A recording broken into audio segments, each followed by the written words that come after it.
أرسله بالحق بشيرا ونذيرا وداعيا إلى الله بإذنه وسراجا وقمرا منيرا. أما بعد، فأعوذ بالله من الشيطان الرجيم. بسم الله الرحمن الرحيم. وأقيموا الصلاة وآتوا الزكاة. وقال تعالى: وإذ أخذنا ميثاق بني إسرائيل لا تعبدون إلا الله وبالوالدين إحسانا.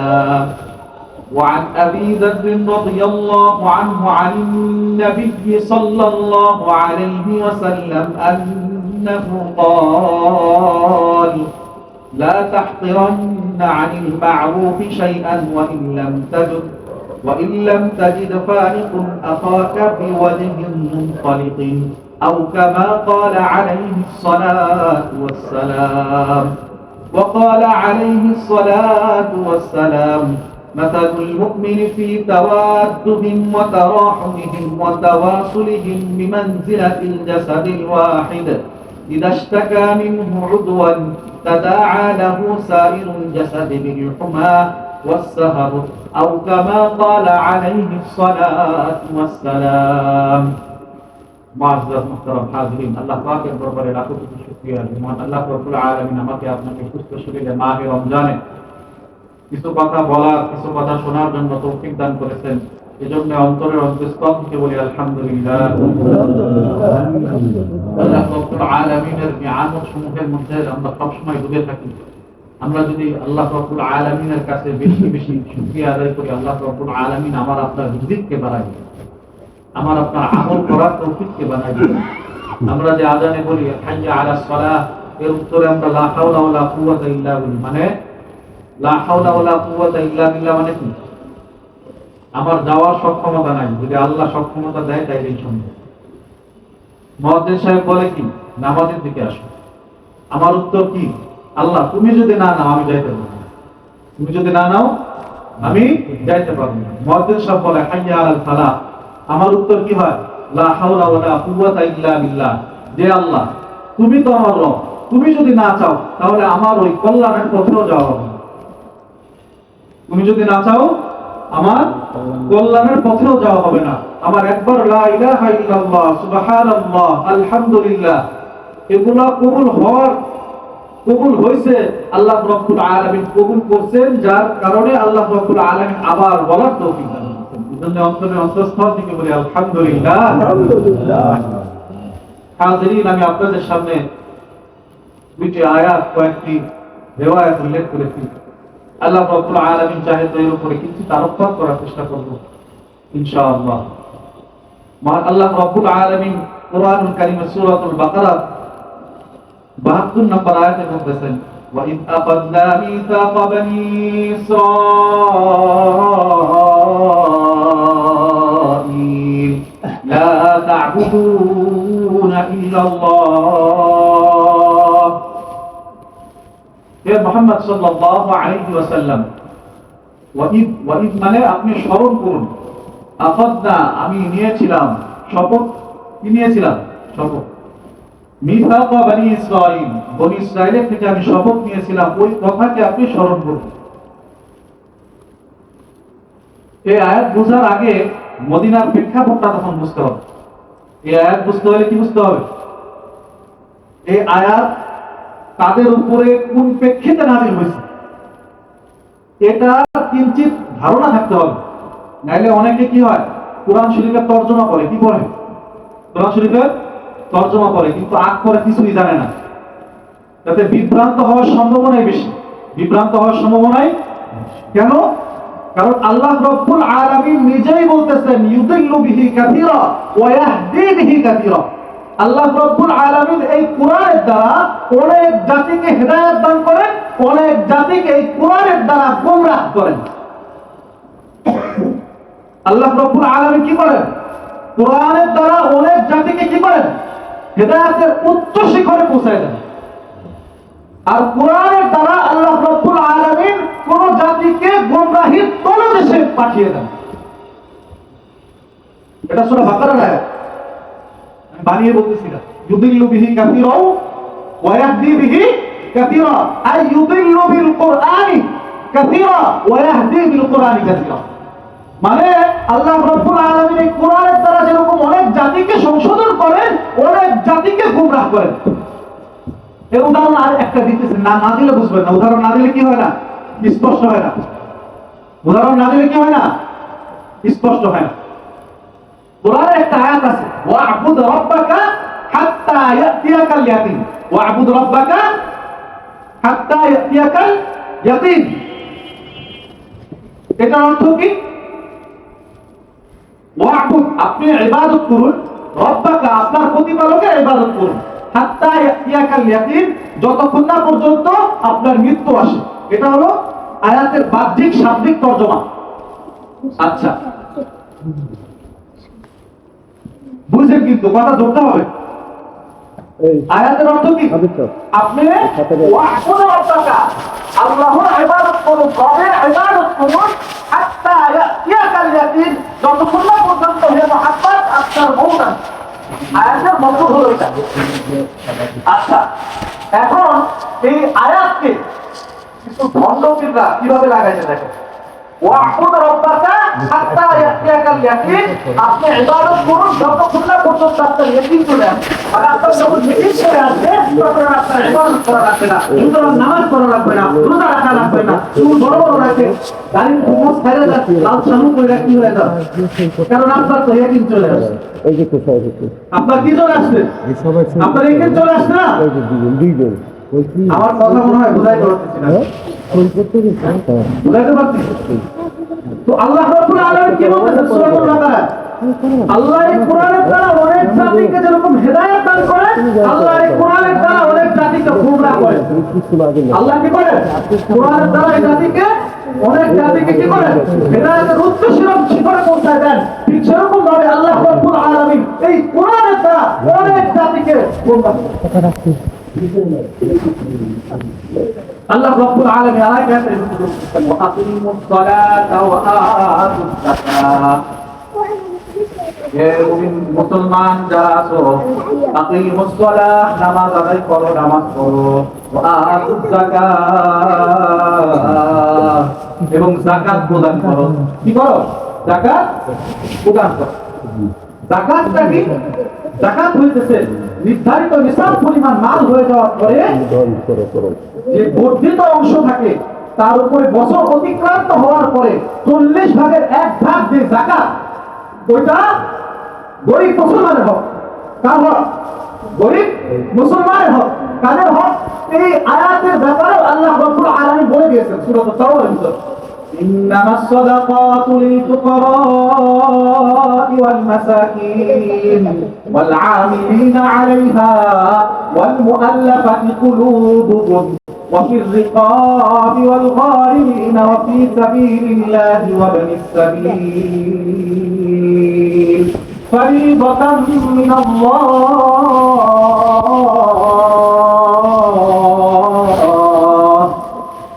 আল্লাহ রাব্বুল আলামিন কি আহকামুল হাকিমিন। আল্লাহ রাব্বুল আলামিন কি আহকামুল হাকিমিন। আল্লাহ রাব্বুল আলামিনের হিকমত এটাই যে আল্লাহ রাব্বুল আলামিন দুনিয়া বানাইবেন এবং দুনিয়া বানানোর পর বিভিন্ন পেশার মানুষকে তৈরি করবেন। লিয়াত্তাখিযা বা'দুহুম বা'দান সুখরিয়া, লিয়াত্তাখিযা বা'দুহুম বা'দান সুখরিয়া, যাতে করে একে অপরের থেকে কাজ দিতে পারে। আজকে আপনি চিন্তা করেন, যদি সবাই 10 তলা বিল্ডিং এর মালিক হয়ে যায়, তাহলে পরের দিন রাস্তাকে ভাড়া দিবে। বুঝলেন কথা? বুঝলেন? আল্লাহ রাব্বুল আলামিনের দুনিয়ার সৃষ্টির একটা অন্যতম নিগুণ উদ্দেশ্য, আল্লাহ রাব্বুল আলামিন আহকামুল হাকিমিন। আল্লাহ রাব্বুল আলামিন যেভাবে চিন্তা করছেন, যেভাবে ঠিক করছেন, আমার আপনার দেমাগ আকলের সাথে ওগুলো যাবে না। আমি চিন্তা করতে পারবো না যে আমার রব কত চিন্তা করেছেন আমাকে নিয়ে, আমার পরিবারকে নিয়ে। আপনি যখন আপনার মায়ের পেটে ছিলেন, মায়ের পেট থেকে বের হওয়ার পরে যখন দুধ খাইছেন, যখন ঠান্ডার সময় ছিল তখন গরম দুধ বেরোচ্ছে, আর যখন গরম ছিল তখন ঠান্ডা দুধ বেরিয়েছে। বলেন তো এই ইঞ্জিনিয়ারটা কে ছিল? কে? এত বড় ইঞ্জিনিয়ার কে? যে মায়ের স্তনের আবহাওয়ার সাথে আপনার আবহাওয়াকে, আপনার গলার আবহাওয়াকে পরিপূর্ণ সেট করেছেন, সে কে? রব্বুল আলামিন। গত সপ্তাহে বলছিলাম রব্বুল আলামিন মানে কি? যে জগৎ সমূহের মালিক, যে আমার মালিক, সোনার মালিক, দিনের মালিক, ইনসানের মালিক, পশুর মালিক, সকলের মালিক। আল্লাহকে আমরা চিনতে ভুল করি। আমরা কি করি? আল্লাহকে চিনি না। আল্লাহ কত বড়, আল্লাহর কাছে চাই নিতে পারি না। এটা আমার আপনার ব্যর্থতা, এটা আমার আপনার ব্যর্থতা। আলী হাসান নদভী রহমতুল্লাহি আলাইহি নামের একজন অনেক প্রখ্যাত একজন ইসলামী স্কলার ছিলেন, 1999 সালে ইন্তেকাল করেছেন। আলী হাসান নদভী রহমতুল্লাহি আলাইহি মাঝে মাঝে একটা কথা বলতেন যে এই যুগে সাহাবী হওয়া ছাড়া সকল কিছু হওয়াই সম্ভব। শুধুমাত্র কি হওয়া যায় না? সাহাবী তো হইতে কি লাগে? নবী লাগে। নবী তো আসবে না, নবী কি দেয়? আমরা সাহাবী হওয়া ছাড়া কোনো কিছু হওয়া অসম্ভব না। কোনো কিছু হওয়া কি না? আপনি মুজাহিদ হন, আপনি দাঈ ইলাল্লাহ হন, আপনি তালিবুল ইলম হন, আপনি আলিম হন, সমস্ত কিছু হন, সমস্যা নাই। শুধুমাত্র সাহাবী হওয়া ছাড়া এই উম্মতের মধ্যে মর্তবার দিক থেকে সর্বোচ্চ শিখরে পৌঁছানোর মতো সক্ষমতার দরজা আল্লাহ রাব্বুল আলামিন ইসলামের ভিতরে রেখেছেন। এই বুঝে আসছে কথা? এই কথা বুঝতেছেন না? না বুঝলে তো মুশকিল, না বুঝলে কি মুশকিল। আল্লাহ আল্লাহ। নানা নাতি ওয়াজে গেছে। নানা নাতি কি করছে? সারা রাত্র ওয়াজ শুনছে, ইউসুফ এবং জুলাইখার প্রেম কাহিনী। সারা রাত্র ওয়াজ হয় না? অনেক এলাকায় এখনো হয়। ময়মনসিংহের খুব বেশি হয়, রাত 2টা-3টা পর্যন্ত হয়। মুড়ি নিয়ে আসে, কিনে আসে, কাঁচা মরিচ, মুড়ি, পেঁয়াজ, মরিচ সব নিয়ে আসে। তো এরকম নানা নাতি গেছে ওয়াজে, সারা রাত্র কি ইউসুফ জুলাইখার প্রেম কাহিনী শুনছে।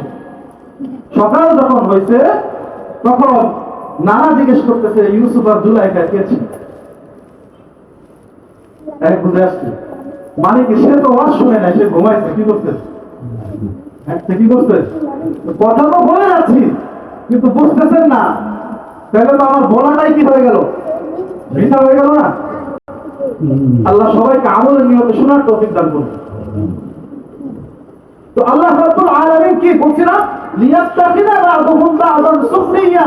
আল্লাহ রাব্বুল আলামিন দুনিয়ার নিজামকে এইভাবেই তৈরি করছে যে দুনিয়াতে যেন একে অপরের কাজে লাগে। দুনিয়াতে একে অপরের যেন কি লাগে? কাজে লাগে। আমি যেরকম মসজিদের ইমাম, আমার এর মাধ্যমে কি রুটির ব্যবস্থা হয়, এটাও আমার একটা কাজ। এটাও কি আমার একটা কাজ না? 2 নাম্বার, আপনি যে কোনো অফিসে কাজ করেন, ফরেস্টে কাজ করেন, বন বিভাগে কাজ করেন, বা প্রশাসনিক কোনো কাজ করেন, আপনি প্রশাসনের লোক, তো আপনি ওইটা কাজের মাধ্যমে আপনার একটা বেতন ভাতা নির্ধারণ থাকে না? আপনার এর মাধ্যমে পরিবার চলে না? 2 জন, 4 জন, 5 জনের। তো এটা আল্লাহ রাব্বুল আলামিনের একটা নিজাম। এটা কার নিজাম বলেন তো? আল্লাহ রাব্বুল আলামিনের নিজাম। বলেছিলাম যে আল্লাহ রাব্বুল আলামিন যদি চান সবাইকে 10 তলা বিল্ডিং বা তার থেকে বেশি হীরা জহরতের মালিক বানাই দিতে পারেন কি পারেন না বলেন? আপনার উঠানের ভিতরে দেখা গেল এমন একটা রত্ন পেয়ে গেছেন যেটার মূল্য কোটি কোটি টাকা, হইতে পারে কি পারে না? কিন্তু আল্লাহ রাব্বুল আলামিন দেন না। কারণ কি বলছিলাম? আল্লাহ রাব্বুল আলামিনের চিন্তা সূক্ষ্ম চিন্তা না, আপনার চিন্তার মতো না। তো ভাই আপনার চিন্তার মতো তো রব্বুল আলামিনের চিন্তা না। আপনি তো ভাই অনেক ছোট মানুষ, তিনি তো আপনাকে অনেক বড় চিন্তা করছেন। নাইলে পরে আপনার পেটেতে আসার আগে, দুনিয়াতে আসার আগে আপনার জন্য কত মহব্বত পয়দা করে দিয়েছেন একটু চিন্তা করেন। দাদা দাদির মহব্বত, বাবা মার মহব্বত, চাচা চাচির মহব্বত, এগুলো কে করছেন বলেন? এগুলোর সৃষ্টিকারী কে? সুতরাং আল্লাহকে চিন্তা আমরা ভুল করবো না, আল্লাহকে চিনতে ভুল করবো না। তো হাজিরিন, আল্লাহ রাব্বুল আলামিন বলতেছেন আল্লাযীনা ইয়াকনিজুনা আয-যাহাবা ওয়াল ফিদ্দাতা ওয়া লা ইউনফিকুনাহা ফী সাবিলিল্লাহ ফাবাশশিরহুম বিআযাবিন আলীম।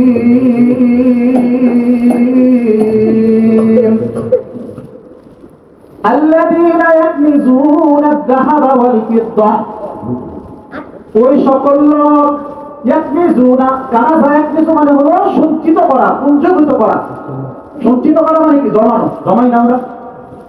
আল্লাযীনা ইয়াকমিজুনা আয-যাহাবা ওয়াল ফিদ্দা, যারা সোনা রূপাকে জমা করে রাখে। সোনা রূপাকে কি করে রাখে? জমা করে রাখে। ওয়ালা ইউনফিকুনাহা ফী সাবিলিল্লাহ, আর এর মাঝে গরিবদের যে হক যাকাত ছিল, এই যাকাতকে আদায় করে না, আল্লাহর রাস্তায় ব্যয় করে না। ফাবাশশিরহুম বিআযাবিন আলীম। সুতরাং হে মুহাম্মদ সাল্লাল্লাহু আলাইহি ওয়াসাল্লাম, আপনি তাদেরকে ফাবাশশিরহুম, বাশশারা ইবাশশিরু তাবশীরান মানে হচ্ছে সুসংবাদ দান করা। আরবির এই শাব্দিকের ব্যাকরণের অর্থ কি?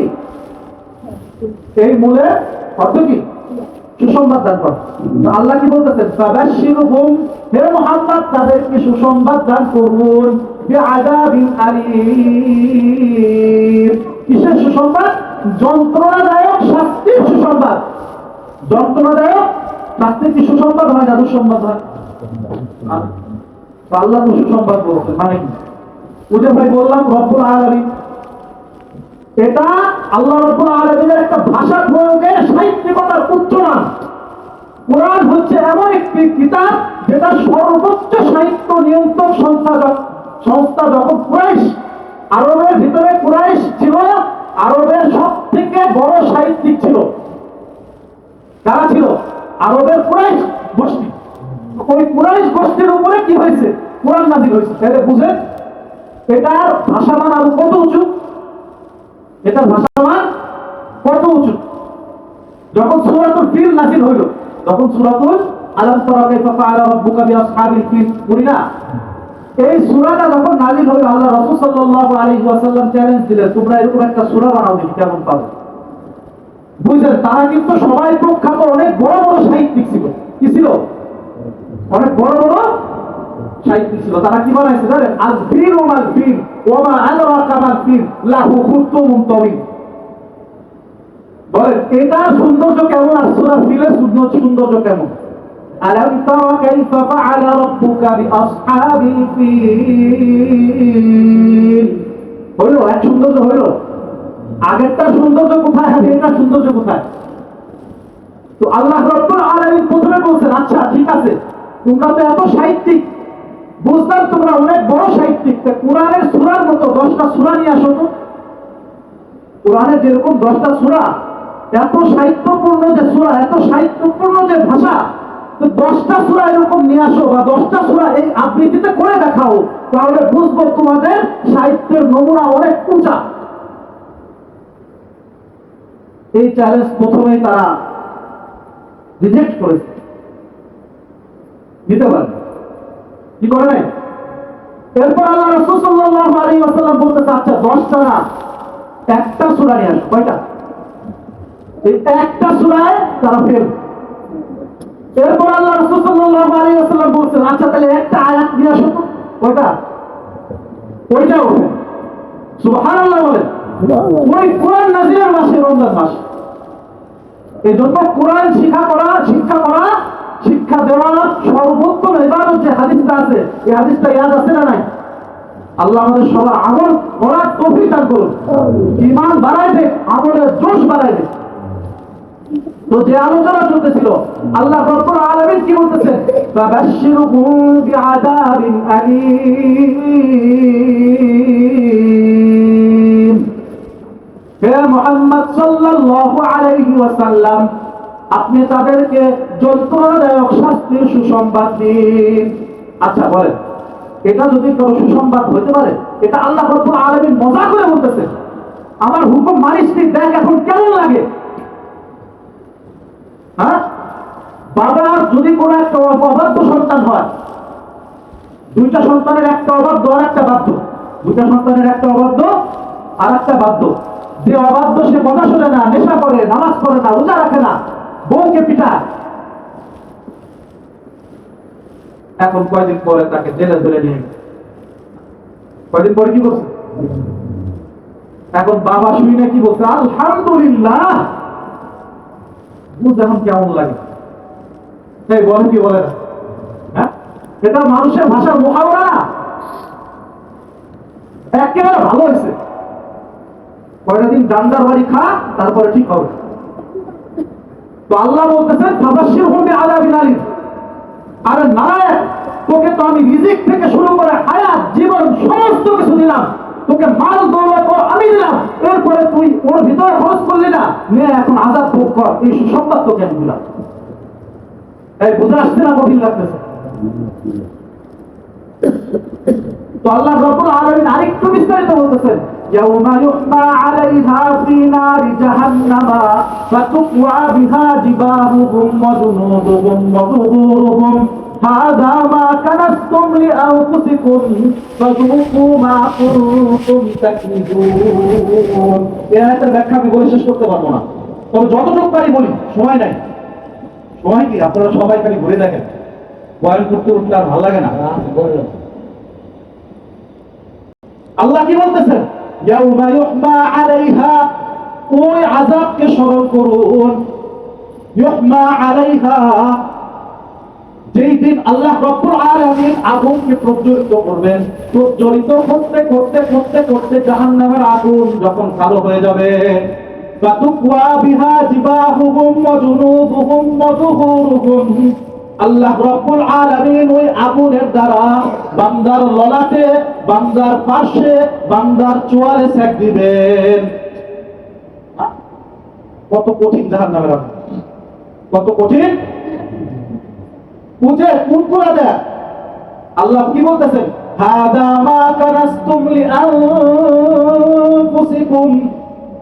আরে বান্দা, হাদা, এটা তো ওই সকল সম্পদ, মা কানাসতুম লিআনফুসিকুম, তোমাদের জন্য যে সোনা জমাইছিলা, যে রূপা জমাইছিলা, যে সম্পদ জমাইছিলা, এই সকল সম্পদ আজ তোমাদের জ্বালায় জ্বালায় তোমাদের চোয়ালে মারা হইতেছে, তোমাদের কপালে মারা হইতেছে, তোমাদের পাশে মারা হইতেছে, মারতে মারতে এরকম অবস্থা হবে। আল্লাহ রাব্বুল আলামিন ওই অবস্থার কথাকে আরো ভয়াবহভাবে উল্লেখ করতেছেন। হাদা মা কানাসতুম লিআনফুসিকুম ফাযুকু মা কুনতুম তাকনিজুন। আল্লাহ রাব্বুল আলামিন বড় বেনিয়াজ, আল্লাহ রাব্বুল আলামিন বড় অমুখাপেক্ষী। আল্লাহ রাব্বুল আলামিন বলতেছেন হাদা মা কানাসতুম লিআনফুসিকুম ফাযুকু, ওহে বান্দারা, ওহে পাপিষ্ঠরা, ওরে নিকৃষ্টরা, ওরে নালায়েকরা, ওরে সম্পদ জমাকারীরা, মা কানাসতুম লিআনফুসিকুম, এই সকল সম্পদ তো তোরাই জমাইছিলি, লিআনফুসিকুম, তোদের নিজেদের জন্য, ফাযুকু, সুতরাং আজ আযাব ভোগ কর, আজ আযাব ভোগ কর। এই বুঝলেন কি? ফাযুকু, আজ কি কর? আযাব ভোগ কর। মা কুনতুম তাকনিজুন, যা জমাইছিলি, যা জমাইছিলি, আজ তার আযাব কিছু ভোগ করে দেখ কেমন লাগে। يوم يحمى عليها في نار جهنم فتكوى بها جباههم وجنوبهم وظهورهم هذا ما كنزتم لأنفسكم فذوقوا ما كنتم تكنزون। তো এই জন্য ভাই, আপনার সম্পদের ভিতরে গরিবদের একটা হক আছে। আপনার সম্পদের ভিতরে কি আছে? আল্লাহ রাব্বুল আলামিন বলতেছেন ওয়াফি আমওয়ালিহিম হাক্কুল লিসসাইলি ওয়াল মাহরুম, তোমাদের সম্পদের ভিতরে হাক্কুন, একটা হক রয়েছে, লিসসাইলি ওয়াল মাহরুম, যে চায়। সাইল মানে হচ্ছে ভিক্ষুক। সাইল মানে কি? আরবিতে সাইল বলা হয় কাকে? ভিক্ষুককে। ওয়াল মাহরুম মানে বঞ্চিত, যে কে বঞ্চিত, সমাজে বঞ্চিত যে, এবং যে ভিক্ষুক, তাদের একটা অংশ তোমার সম্পদের ভিতরে আছে। আল্লাহ রাব্বুল আলামিন আর আয়াতের ভিতরে আরো স্পষ্ট করে বলতেছেন ইন্নামাস সাদাকাতু লিল ফুকারা'i ওয়াল মাসাকিন ওয়াল 'আমিলিনা 'আলাইহা ওয়াল মুআল্লাফাতি কুলুবুহুম। আল্লাহ রাব্বুল আলামিন মাসারিফুজ যাকাতের ব্যাপারে বলতেছেন। কি বলতেছেন? মাসারিফুজ যাকাত মানে কি? আপনার সম্পদ বা যাকাতের সম্পদ কাদের ক্ষেত্রে খরচ করবেন? কাদের ক্ষেত্রে খরচ করবেন? এই বুঝা আসছে না? বিরক্ত লাগতেছে? মাসারিফুজ যাকাতের ব্যাপারে আল্লাহ রাব্বুল আলামিন আয়াত নাযিল করতেছেন ইন্নামাস সাদাকাতু লিল ফুকারা, নিশ্চয় বান্দারা, যাকাত হচ্ছে খরচ করার ক্ষেত্র, লিল ফুকারাই, কাদের ক্ষেত্রে? যারা দরিদ্র, তো করা মানে কি? আরবি ভাষায় ফকির বলা হয়, আমরা বলি না ফকির মিসকিন চলে আসছে। পরিভাষায় ফকির তাকে বলা হয় যার কাছে বুঝেন, যার কাছে এমন সম্পদ আছে যেটার দ্বারা যাকাত ওয়াজিব হয় না। যার কাছে এমন সম্পদ আছে তার কি হয় না, যাকাত ওয়াজিব হয় না। এ হলো ফকির। এ হলো কি? ফকির। মাসাকিন মানে কি? নিঃস্ব ব্যক্তি, তার কিছুই নাই, দুই বেলা বা এক বেলার খাবারের টাকা আছে বা কোনোদিন তাও নাই। এটা কি বলে আরবি ভাষা? মিসকিন। বুঝলেন? ফকির একটা, মিসকিন একটা। পরিভাষা জানতে হবে, আমাদের সমাজের পরিভাষার সাথে মিলাইলে ভুলাই যাবে আপনাদের। ফকির কাকে বলে মানে ইসলামী ভাষায়? ওই ব্যক্তি যার উপরে যাকাত ওয়াজিব না, যার উপরে কি না, যাকাত ওয়াজিব না। মিসকিন কে ব্যক্তি একদম নিঃস্ব ব্যক্তি, যার কাছে এক বেলার খাবার নাই, বা দুই বেলার, এক বেলার বা একদিন বা 2 দিনের খাবার আছে, বলতো 3 দিনের খাবারও নাই, ওরকম সঞ্চয়ও নাই, তাকে কি বলে আরবিতে? মিসকিন। তো কয় প্রকার গেল? যাকাতের টাকা এই দুই ব্যক্তির ক্ষেত্রে আপনি খাটাইতে পারবেন, এই 2 ব্যক্তির ক্ষেত্রে আপনি দিতে পারবেন, তাদেরকে আপনি যাকাত দিতে পারবেন। তৃতীয় ব্যক্তির ক্ষেত্রে আল্লাহ রাব্বুল আলামিন বলতেছেন ওয়াল আমিলিনা আলাইহা, ওয়াল আমিলিনা আলাইহা মানে হইতেছে আপনি যাকাত প্রদান করতে পারবেন সরকারি কর্মচারী যারা আছে, সরকারি কর্মচারী কর্মকর্তা যারা আছে তাদের ক্ষেত্রে। এখন আপনার প্রশ্ন হতে পারে আমাদের সরকারি যারা, তা না, ইসলামী রাষ্ট্রের ভিতরে যে সকল সরকারের আমলারা বা কর্মচারীরা, কর্মকর্তারা যাকাতকে উসুল করে, যাকাতকে কি করে? উসুল করে, তাদের বেতন যাকাতের ফান্ড থেকে দেওয়া যাবে। তাই কয়টা ক্ষেত্র হয়েছে? 3টা। ওয়াল আমিলিনা আলাইহা ওয়াল মুআল্লাফাতি কুলুবুহুম, ওয়াল মুআল্লাফাতি কুলুবুহুম। ওই সকল বান্দা যারা এখনো মুসলমান হয় নাই, মুসলমান হওয়ার জন্য তাদেরকে ইনভাইট করার জন্য, তাদেরকে কি করার জন্য? ইসলামের দিকে ইনভাইট করার জন্য কিছু টাকা পয়সা, যাকাতের টাকা খরচ করা। তাহলে কয় প্রকার হইল? তবে এর ব্যাখ্যা আছে, তবে কি আছে? এর ব্যাখ্যা আছে। আল্লাহ রাব্বুল আলামিন চাইলে আগামী সপ্তাহে ব্যাপারে বিস্তারিত আলোচনা করবো। ওয়া আখিরু দাওয়ানা আলহামদুলিল্লাহি রাব্বিল আলামিন।